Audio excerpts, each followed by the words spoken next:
Hi guys, my name is Rita and I'm on the affirmative side, and here's my partner Tito.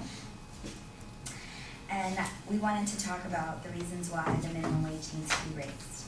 So first, there is a problem with the current minimum wage. It is not a livable wage, which you hear all the time, but that's because it's true. It keeps a family struggling. So a family of 3 is $4,000 below the poverty line. 2, the current federal minimum wage has not kept up with inflation, which has resulted in loss of purchasing power. 3, the result is an increase in spending on social welfare programs, an increase in crime, and a cause of social distress. So, the federal minimum wage must be increased to $10 an hour. First, let's look at who this affects. Well, it affects women and children, most importantly single mothers trying to provide a better future for their children.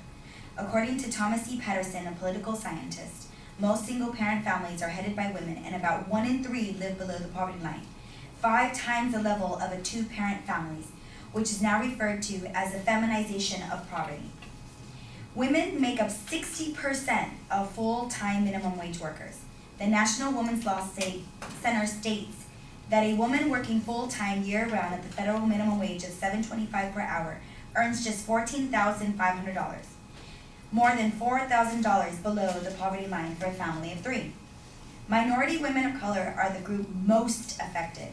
The United States Department of Labor states that increasing the minimum wage would raise more than 5.7 million working women out of poverty. This includes more than 950,000 African American women and 760,000 women of Hispanic origin. Women are not the only group in despair. Many disenfranchised groups are negatively affected by our current federal minimum wage. The lesbian, gay, bisexual, and transgender community are one of them affected. Transgender people are nearly 4 times more likely to have household incomes under $10,000 per year than the population as a whole, 15% versus 4%.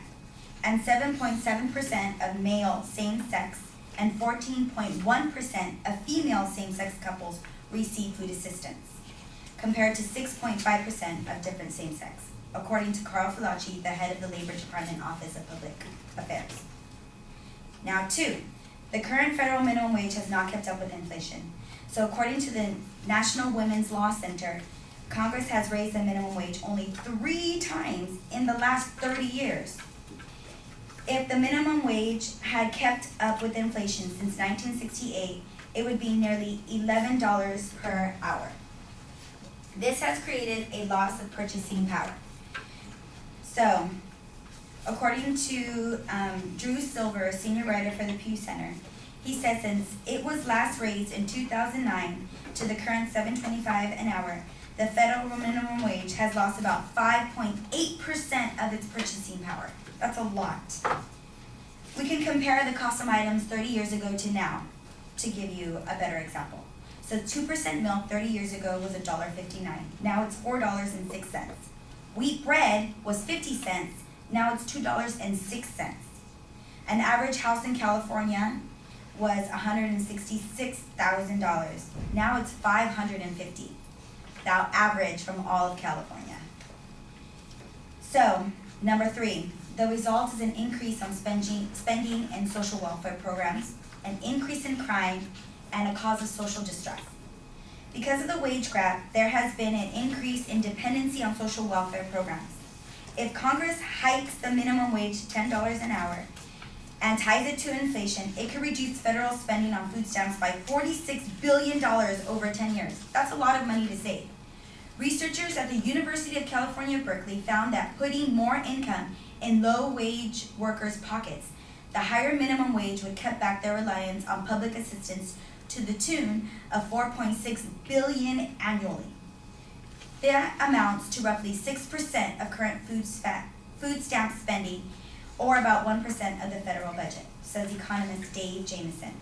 A Berkeley labor study also said that the cost of public assistance to families of workers in the fast food industry is nearly $7 billion per year. And due to low earnings, fast food worker families receive $1 billion in food stamps annually. So, there is a strong correlation between poverty and crime rates. Michael Unger, a family therapist and researcher at Dalhousie University, said that kids join street gangs when they are poor. He also stated that for some poor kids, crime is the solution to problems they can't otherwise solve. So increasing the federal minimum wage will decrease crime rates by eliminating one of the biggest factors associated with crime, poverty. By assisting families in dire situations, we are helping our communities to become safe and self-sufficient. We would also spend less money on jails, on preventives, and use the extra money towards educating our youth. Finally, psychologically, emotionally, and physical health is imperative for a flourishing nation. Persons who are living in poverty suffer from anxiety, more health problems than other wealthy counterparts, and depression. According to Johannes Hassefar, an assistant professor of psychology and public affairs at Princeton University, poverty does indeed have psychological consequences. In particular, it leads to stress, negative emotions such as sadness and anger. Those are, of course, bad outcomes in their own right, but they are also linked to economic problems.